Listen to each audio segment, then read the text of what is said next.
Hi, my name is Sako. They call me the confident sense of humor. It's another time I'm with Sako, and today I'll be sharing with you on how to host a birthday/book launch. But this one is a very sensitive one because most times some people, as a celebrate and landmark, they like to launch their first book or even their second book to share their journey so far. And it's important that you help them achieve those dreams by merging the book launch and their birthdays.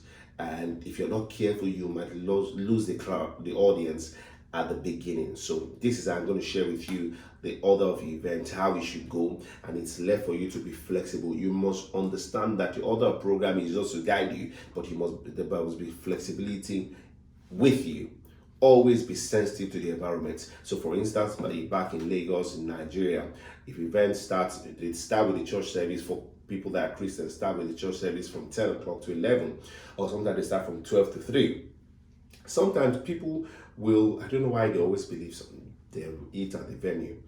For someone like me from experience, I try to eat before the event. And if you're a master of ceremonies, try to eat before your event. The first thing you must do when they reach out to you is find out what is the book going to be about, so you know how you're going to relate it to the person and relate it to the event.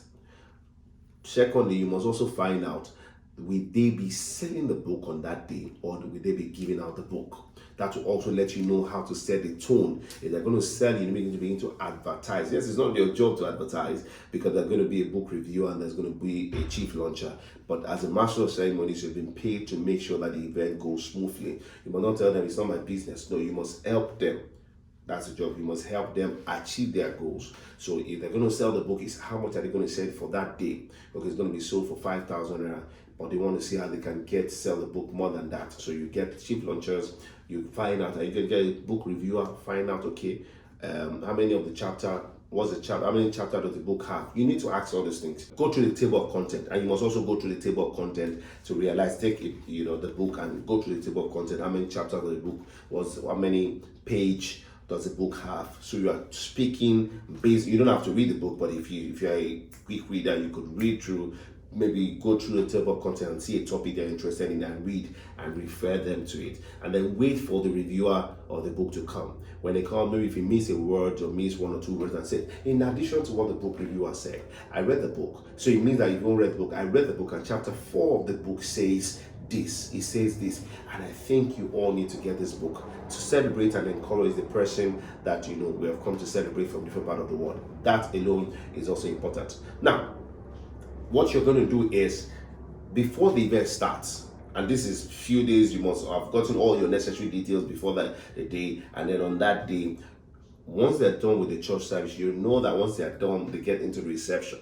Most times, church, depending on the church, sometimes they take 2 hours, they take 3 hours. I don't know how, depending. And it's important that sometimes you even attend the event so that you can find out one or two things that people would have said about, especially if you don't know the person. Sometimes as master of ceremonies, the job does come a day or 2 days before, and you don't even know anything about the person. So it's important that you get there on good time.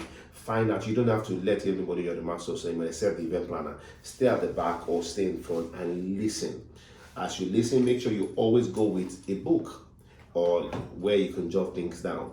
It's important. I know you might want to use your phone, but sometimes your phone might be busy when you are trying to. You see that somebody is with your phone recording. You just jot the things down. Your itinerary, the date of the event. Tomorrow now, I'll be anchoring a 60th birthday outside Lagos. I'm recording this video today, the 7th of October 2022. So if you're watching this video 1 year after, 2 years after, 6 months after, 2 months after, I thank you so much for coming, for joining, and just drop a message and said I was here. Write your name and put your Instagram handle. I can connect with you, and then subscribe. So first, before the event starts, as soon as they're done with the church service, people will want to eat. So they go straight to the reception, and then food will be served. But before food will be served, you must make sure that the celebrant is ready to come in. The first thing you must do is recognition, do a general recognition. You must ask the celebrant or the family, do you want to do a general recognition or you want us to do an individual recognition? I always pray for general, because if you start mentioning names, you might get into trouble. They might feel that, okay, you don't want the people to get into trouble. So you do a general recognition, association of CIPM, association of Synod of Nigerians, association, all those things. So group them and recognize them. Except there's a chairman. If there's a chairman, find out if there's going to be reserved seats in the front. You go straight, introduce the chairperson. The chairperson introduce the chief launcher of the book, chief launcher, and then one or two family members. If the person is a young person, maybe 40th birthday or 30th birthday or 50th birthday, find out if their parents are still alive. You may be shocked. They might be at the event, recognize their parents. Especially, I do that all the time. I especially recognize them. So when the celebrant is ready to come in, you ask everyone to stand up. That you must not take the opening prayer. Most times people say they want to take the opening prayer before the event starts, but I usually say that it's good that the celebrant is in their house when you take the opening prayer. So you allow the celebrant dancing with the family, announce the family, of the celebrant should please step outside, and then they go outside and they dance with them. You must also be sensitive. Sometimes the person might be on crutches or might be on the wheelchair. You must be sensitive to just know how to address that. Just be sensitive, be sensitive around you. Make sure that the mic, you must confirm also that the mic is a wireless mic. These are terms of, agreement that you should put when you're sending your invoice. I'm going to talk about that later. You must let them know that you need a wireless mic to move around because it's easier. Not holding a wired mic is usually not convenient to go around into the audience to speak to people randomly. So the celebrant dances in. When dances in, after he's seated or after he or she's seated, you ask for the opening prayer. Already before then, you have introduced the chairperson. Ask that take the opening prayer. Find out who will take the opening prayer even before the event starts, and then the person takes short opening. Remember that when you introduce the person, let the person know that this person is about to emphasize on it. This person is about to come take a short opening prayer, emphasize, because we've seen prayers going for 5 minutes, 10 minutes. Asking yourself, it's not a crusade, it's a short, because they just finished service. So why are we taking long opening prayer? And then boom, you take the opening prayer. And I will say to you, you must be flexible also. If the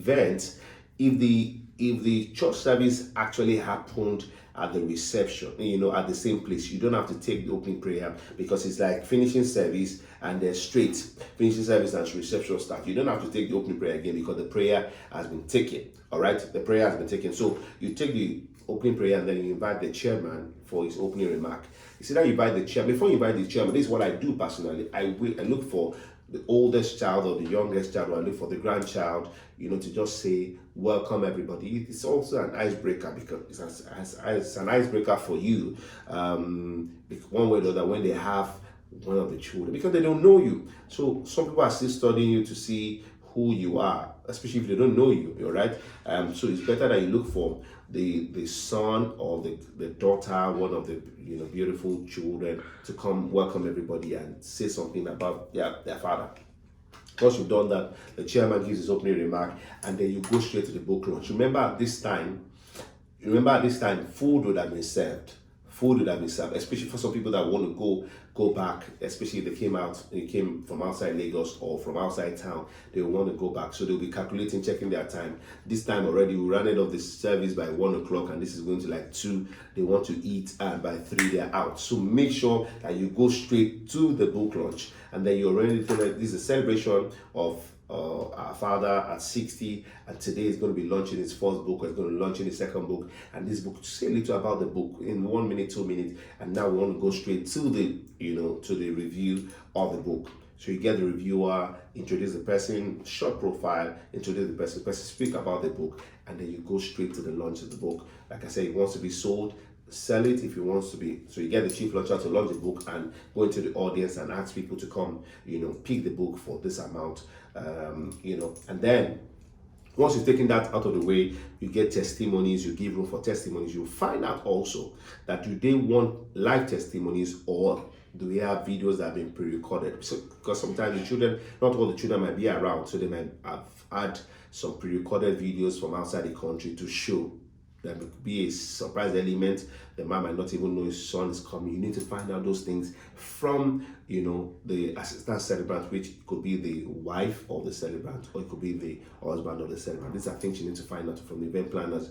Okay, so how do you want music to go? With the band play first, with the DJ plays? You need to manage that.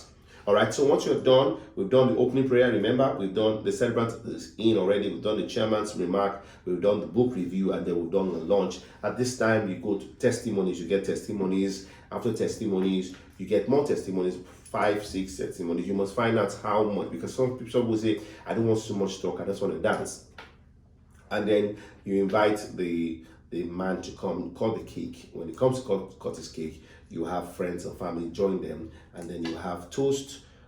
Once you have toast, you get somebody. By then, you should have gotten who's going to propose the toast. It could be a long-time friend of 50 years, 50. He also comes to speak. If the person is going to propose the toast, he doesn't have to speak during testimonies, because he will speak at his own time when it's time for him to propose the toast. You must not let the person come back twice, especially you have a lot of people in that audience. And then after you've done that, you allow the celebrant to say thank you to everyone. Sometimes when the celebrant is talking, or when the celebrant speaks the mind to talk, he gets overwhelmed or she gets overwhelmed. You hear the children, don't let my daddy speak. If he speaks, he will not. But it is his day, so you must allow him to speak. If the children, does not put pressure on you, allow him to say thank you to everyone that's taking their time to be there, and then give your vote of thanks, and then dance. But also in between, you must create a time for them, because sometimes people will come and meet you and say, MC, is the man not going to dance? Some people would have changed money that want to spray. Some people, instead of them putting in the envelope, they want to spray it, and that's the only way they can say, I came. So you must create that part to say, you know what, after one testimony, we would like to invite the band, the celebrants come dance. You will dance for like 20 minutes, you're observing him, and then once he goes to sit down, you take more testimonies, and then there will be presentation. Find out at what time will the presentation of gift come up. All right, let me go through. At what time will the presentation of gift come out? And then after the vote of thanks, the celebrant gives his response, and probably maybe one of his sons will give a vote of thanks, or his wife. Also find out, I'm just putting all this out, also find out, sometimes the husband or the celebrant is usually a shy person. Try to give the person, not shy, he might not want to speak, but you must emphasize and say, sir, at least say something. So it's important that you give him the. I always say that if the governor speaks or the president speaks, nobody speaks after. So even if everybody has spoken, make sure his own time, or make sure our own time is like the last, where it's going to be it's going to be the testimony that the last testimony that people will hear. And after you do that, the vote of thanks, let them dance together, and then it goes vote of thanks, and then you get your balance. I mean, you just enjoy yourself. I hope this video have helped. I've just tried to compress a lot of, but I'm going to be, as I speak, I'm going to put out all these videos, the other programs, so you can follow. Thank you for joining, and I'd like you to please subscribe to the YouTube channel, Spirit of Sako. And if you want to join our tribe at Trailblazer Emcee, you could actually send me a DM on my Instagram and the Spirit of Sako. It's for a token, but beyond that token, there's a lot that we learn in that group. For people that you will see testimonies of people that have joined so far. They've grown. We realize that success is not overnight. Success is over time. You must build your success over time. Don't just wait. But what it took me 17 years to achieve. If you join us, doesn't matter of time, you get it. You don't have to wait 17 years to achieve those things. You will get it, doesn't matter of time, if you're intentional about it. Thank you, and let me know how this video has been a blessing to you. God bless you.